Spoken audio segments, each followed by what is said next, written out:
Bu hafta size Temmuz ayında başlamış olan ve bundan sonraki süreçte de başlayacak olan bütün Kore dizilerini anlatacağım bir video ile geldim. Konusu çok değişik, kısaca özetleyeceğim size. Fakat kamuoyunun bilmediği bu kadınla alakalı çok büyük bir sır var. Yani çok ağır aslında, muhtemelen izlemesi de biraz zor olacak. Fakat bir gün bu çocuğun önünde birden garip bir adam beliriyor ve diyor ki ben senin kız arkadaşınım. Bilmiyorum, çok komik görünüyor şu anda konuya böyle baktığımda. Zaten halihazırda yayınlanmış bir dizinin 2. sezonu adı üstünde. Ben bunu Netflix'te görmüştüm ama izlemedim. Açıkçası çok fazla entrika, çok fazla kaotik göründü gözüme. Genelde onun olduğu dizileri sadece o var diye izlediğim çok oldu.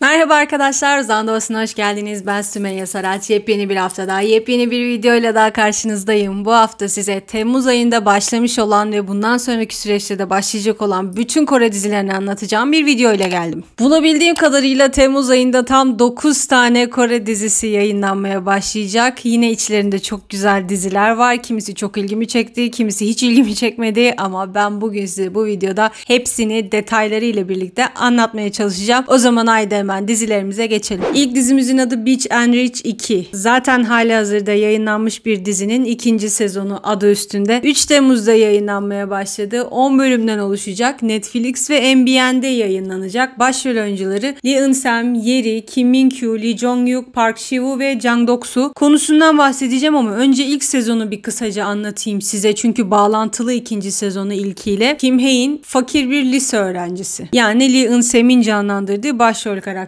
bir gün liseli bir kız öğrenciyi ilgilendiren bir cinayet davasının tek tanığı oluyor. Bu yüzden çok prestijli bir lise olan Chungdam Uluslararası Lisesi'ne transfer ediliyor. Orada Kim Hae-in'in tanık olduğu cinayet davasının baş şüphelisi ve okulun en güçlü öğrencisi olan Baek Je-na ile tanışıyor. O da Yeri'nin canlandırdığı karakter. Kim Hae-in ve Baek Je-na şiddetli bir güç mücadelesine ve zihinsel savaşa giriyorlar bu okulda. Bu ilk sezonun özetiydi. 2. sezonun özeti de şöyle. Kim Hae-in, yine o fakir dediğimiz liseli öğrencimiz, Chongdam Uluslararası Lisesi'ni yöneten Diamond Six'in bir üyesi haline geliyor. Fakir bir aile geçmişinden gelen ilk Diamond Six üyesi oluyor kendisi. Bu arada lisenin kraliçesi Baek Je-na babasının şirketinin yönetim haklarını kaybetmesiyle karşı karşıya kalıyor. Kim Hae-in ve Baek Je-na çıkarları doğrultusunda işbirliği yapmak zorunda kalıyor. Bir kez daha arzularının merkezinde olan Kim Hae-in ve Baek Je-na hangi seçimi yapacaklar diye bir soruyla bu özeti sonlandırmışlar. Ben bunu Netflix'te görmüştüm ama izlemedim. Açıkçası çok fazla entrika, çok fazla kaotik göründü gözüme. Çok da sevmem bu kadar böyle olaylı lise dizilerini. O yüzden hiç de ilgimi çekmemişti ama 2. sezonu da bu şekilde yayınlamışlar 3 Temmuz tarihinde. Muhtemelen izleyenler ve yeni sezonu bekleyenler vardır. Ben de bu sayede bunu size anlatmış oldum. Geçiyorum bir diğer diziye. Love and the City 5 Temmuz'da yayınlanmaya başlayacak. 12 bölümden oluşacak ve TVN'de yayınlanacak. Başrol oyuncuları Lee Jong-suk, Moon Ga-young, Kang Yoo-sok, Ryu Hae-young ve Im Song-jae. 9. yılında kıdemli bir avukat olan An Ju-young yani Lee Jong-suk'un karakteri soğukkanlı bir görünüme sahip fakat işinde de son derece yetenekli bir adam. Sadece mantığı ve davaları ilginç bulduğu için avukat olmuş kendisi. Hani özellikle bu dizilerdeki avukatların zayıf olanı koruyalım, adaleti sağlayalım, dünyada bir fark oluşturalım tarzında hedefleri olur ya. İşte bunun hiç öyle bir hedefi yok. Hiç öyle bir derdi de yok. Sadece işi yapmayı sevdiği için yapıyor. Avukatlar arasında deneyimli biri olmasına ve hatta yeni bir maaş rekoru kırmasına rağmen kendi bürosunu açmayı reddediyor. Bunu çok zahmetli buluyor. Fakat yaşanan bir olay yüzünden iş yerindeki o huzuru çatırdamaya başlıyor. Bir de kadın başrol karakterimiz var. Moon Ga-young'u canlandırdığı. O da Jova Hukuk Bürosu'nda genç bir avukat olan Kang Hee-ji. Bu da erkek başrolümüzün tam tersine çevresinde sürekli insanlar olan tam bir sosyal kelebek. Bir kişinin hayatını değiştirirseniz o kişinin tüm dünyasını değiştirmiş olursunuz gibi bir düşünceye sahip. Kendine güvenen ve dürüst bir kişiliği var. Aslında dediğim gibi Lee Jong-suk'un tam tersi, o da insanlarla birlikte çalışıp insanların hayatlarına dokunmayı seven bir avukat. Onların yanında Bae Moon-jong, Cho Chang-won ve Ha Sang-gi var. Bu 5 sevimli hukuk bürosu avukatı hem mahkeme içinde hem de dışarıda çeşitli davalarla mücadele edecek. Bir yandan da sürekli birlikte yemek yiyerek dostluklarını dostluklarını sağlamlaştırmaya çalışacaklar. Ben severim böyle ekip dizilerini. Lee Jong-suk'u zaten çok severim. Genelde onun olduğu dizileri sadece o var diye izlediğim çok oldu. Muhtemelen bu diziyi de sadece Lee Jong-suk için izleyeceğim. Eğer unutmazsam, eğer vaktim olursa mutlaka bu diziye de bakmayı düşünüyorum. Geçelim bir diğer diziye.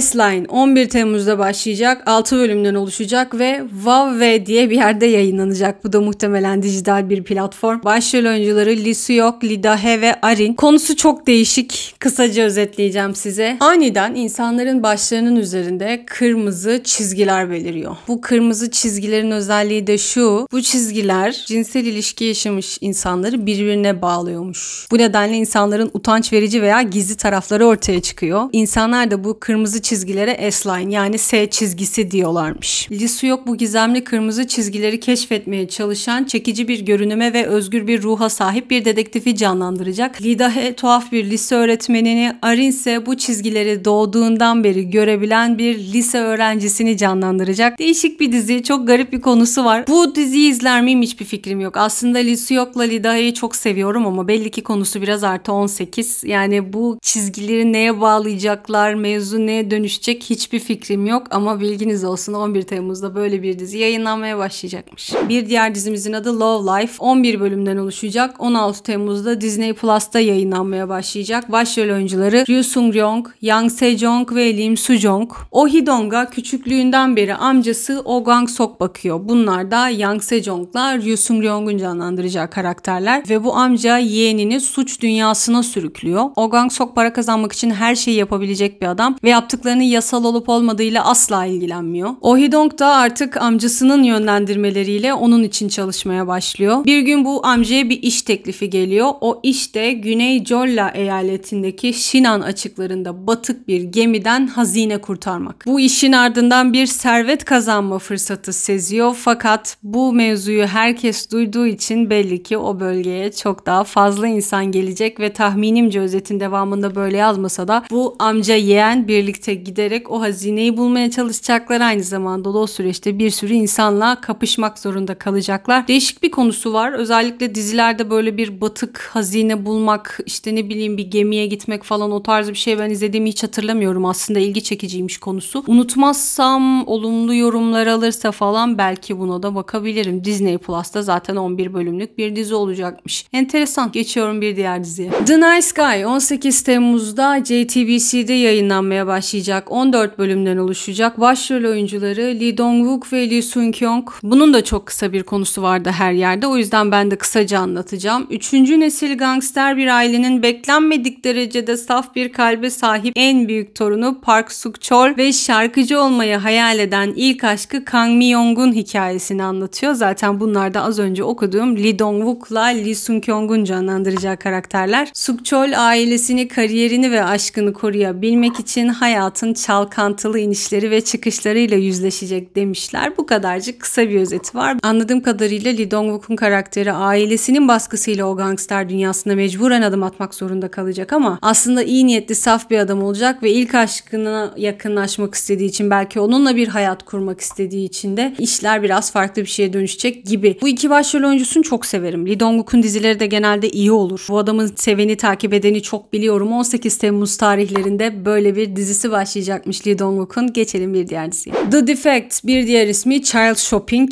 21 Temmuz'da Enna'da yayınlanmaya başlayacak. 8 bölümden oluşacak. Başrol oyuncuları Yoon Jong-a, Won Jin-a, Choi Young-joon ve Kim Jin-young. Konusu çok değişik bu dizinin. Hemen size de anlatayım. Yoon Jong-a'nın canlandırdığı karakter büyük bir hastanenin baş müdürü ve bir yardım kuruluşunun işletmecisi. Aslında kendisi çok saygı duyulan bir doktor. Fakat kamuoyunun bilmediği bu kadınla alakalı çok büyük bir sır var. Bu sevgili doktorumuz yasa dışı bir evlat edindirme örgütünün de başkanı aynı zamanda. Kim Se-hee yani bu sevgili doktorumuz yalnızca üstün genlerin hayatta kalması gerektiğine dair sapkın bir inanca sahip. Yasal olmayan yollarla bir aileye bir çocuğu evlatlık verdiklerinde eğer aile çocuktan bir sebeple memnun kalmazsa ve iade etmek isterse belli süreliğine ücretsiz bir şekilde geri iade alıyorlar o çocukları. Fakat iade aldıkları o çocukları örgütün suçları ortaya çıkmasın diye öldürüyorlar. Won Jin-a'nın canlandırdığı karakter de bu geri iade edilen çocuklardan bir tanesi. Bir şekilde o hayatta kalmayı başarıyor. Hayatta kalmayı başaran çocukların lideri ve manevi destekçisi haline haline dönüşüyor. Sonrasında da tabii ki intikam almak için Kim Se-hee karşı mücadele etmeye başlıyor. Vallahi benim çok hoşuma gitti bu konu. Yani çok ağır aslında. Muhtemelen izlemesi de biraz zor olacak. İçeriğinden dolayı özellikle çocuklara yapılanları falan izlemek biraz zor olacak ama konu itibariyle çok dikkat çekici. Onların elinden kurtulan bir çocuğun büyüyüp de bunlardan intikam almaya çalışma hikayesi çok iyi olacak gibi hissettim ben. 21 Temmuz'da da Ena'da yayınlanacakmış. Olur da unutmazsam bu diziyi aklımın bir kenarına yazdım. Adı bile değişik. Baksana, Child Shopping. Çok enteresan bir diziye benziyor. Bakalım unutmazsam eğer bu diziye de bakmayı düşünüyorum. Geçelim bir diğer diziye. Bir diğer dizimizin adı My Girlfriend is a Talk Guy.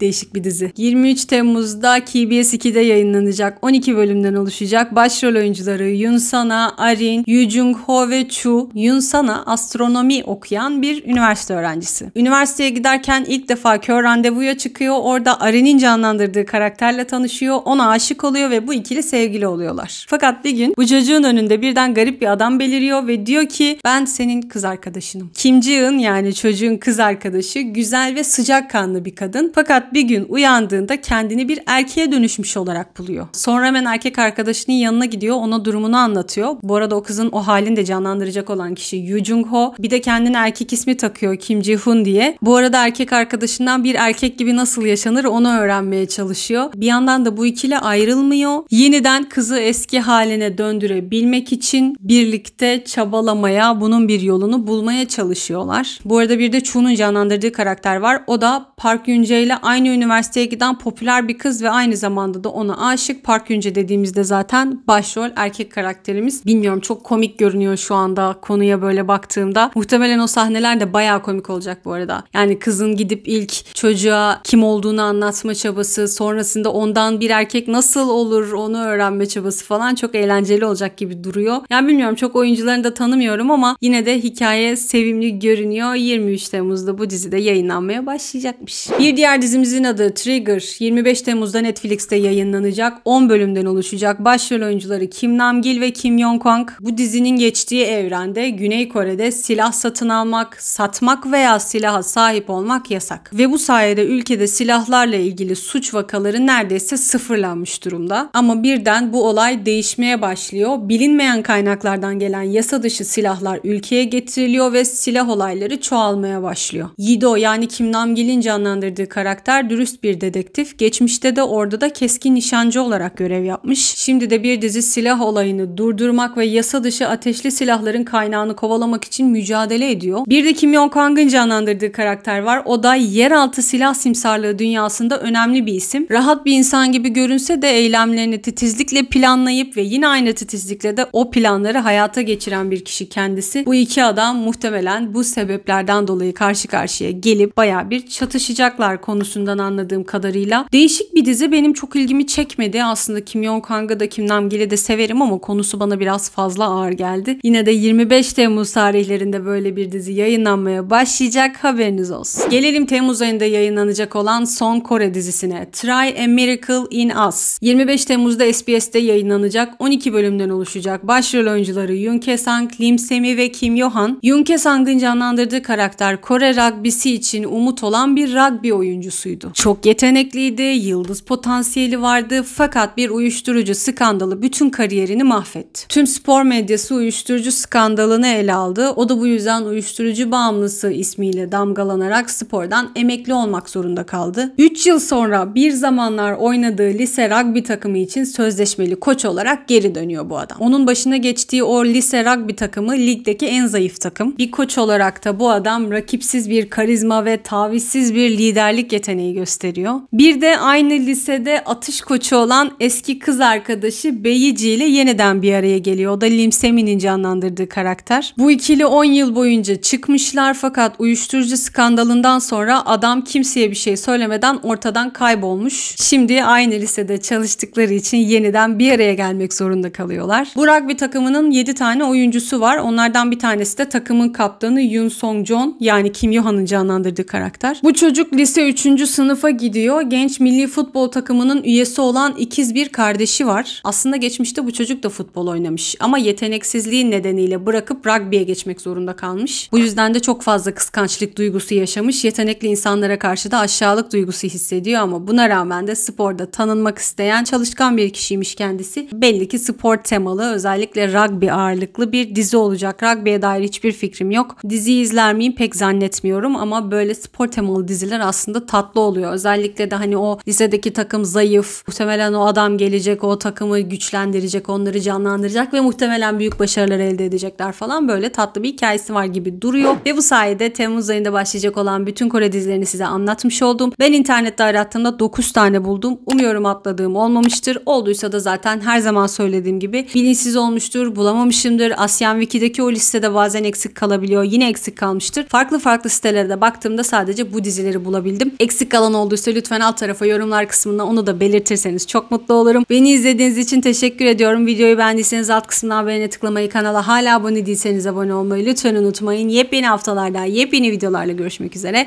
Hoşçakalın.